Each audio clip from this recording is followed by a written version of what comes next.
I'm sure you've heard the saying, if you don't plan, you plan to fail.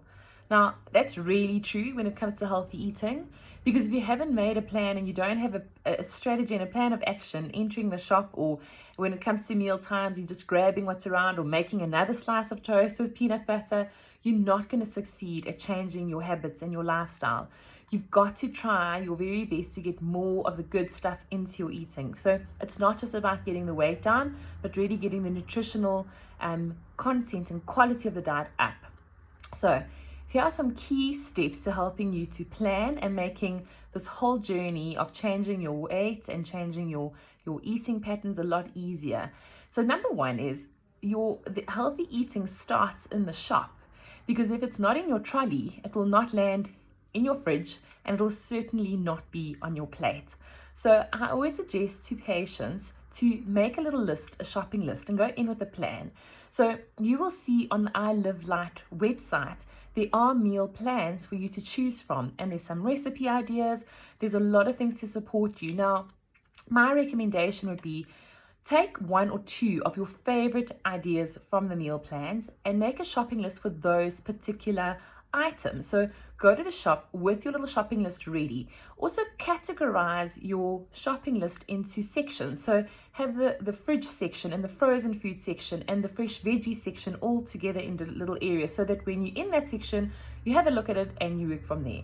Another tip with vegetables, and why I'm harping on about veggies, is because if you do not have 3 to 4 cups of veg in your eating plan, it's going to be really hard to portion control the other food. So 2 key things that I can tell you as a dietitian, if you want to be healthy, is you have to have big veg, and you literally have to learn to portion control the other items on your plate. So when you get to the veggies, make a list of all the veg you have in your house at the moment, and then try your best to not buy the food you had in your list from last week. So if you ate pumpkin and spinach and tomatoes last week and it's on your little list, then this week try and buy something different and buy patty pans, mushrooms, baby marrow and cucumber.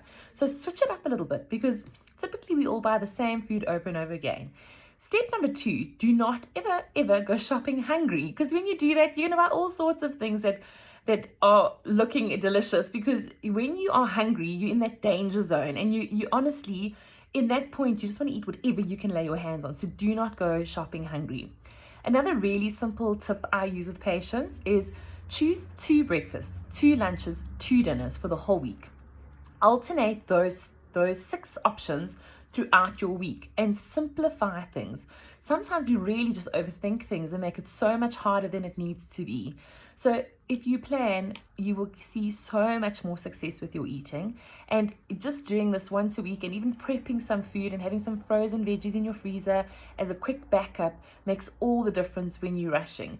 I also often cook in bulk, and even things like mince, for example.